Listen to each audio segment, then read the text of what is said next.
সিন্ধু নদে বাঁধ নির্মাণের চেষ্টা করলে ভারতের বিরুদ্ধে হামলার হুমকি পাকিস্তানের মুখ্যমন্ত্রীর খাজা মুহাম্মদ আসিফ। শুক্রবার 2 মে পাকিস্তানের জিও নিউজ চ্যানেলের নয়া পাকিস্তান টক শোতে ভারতের পক্ষ থেকে সিন্ধু নদে সম্ভাব্য বাঁধ নির্মাণের প্রেক্ষিতে পাকিস্তান সরকারের কড়া প্রতিক্রিয়া এসেছে।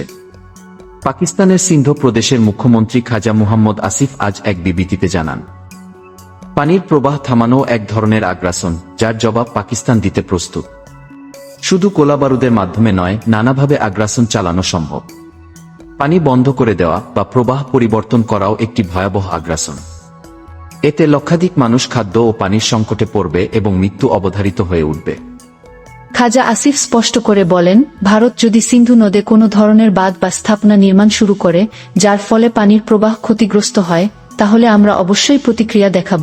ভারত সাফ জানিয়ে দিচ্ছে পাকিস্তানকে পানিতে মারবে। ভারত এক বিন্দু পরিমাণ পানিও পাকিস্তানকে দেয়া হবে না। বাগলিহার বাঁধের মাধ্যমে পাকিস্তানে চেনাব নদীর পানি প্রবাহ কমিয়ে দিয়েছে ভারত। পাকিস্তানের সঙ্গে সিন্ধু পানি চুক্তি স্থগিতের পর এই পদক্ষেপ নিল নয়াদিল্লি। কিষানগঙ্গা বাঁধের মাধ্যমেও ঝিলম নদীর পানি প্রবাহ একইভাবে নিয়ন্ত্রণের পরিকল্পনা করছে ভারত। এবং আরও জানা যায়, দুই দেশের দ্বিপাক্ষিক বাণিজ্যিক স্থগিত সহ একাধিক পদক্ষেপ নিচ্ছেন। এ পর্যন্ত থেমে নেই দুটি দেশই সামরিক বাহিনীর প্রস্তুতি নিচ্ছে। দুই দেশই পাল্টাপাল্টি জবাব দেওয়ার মাধ্যমে বেড়ে যাচ্ছে হামলার ঝুঁকি।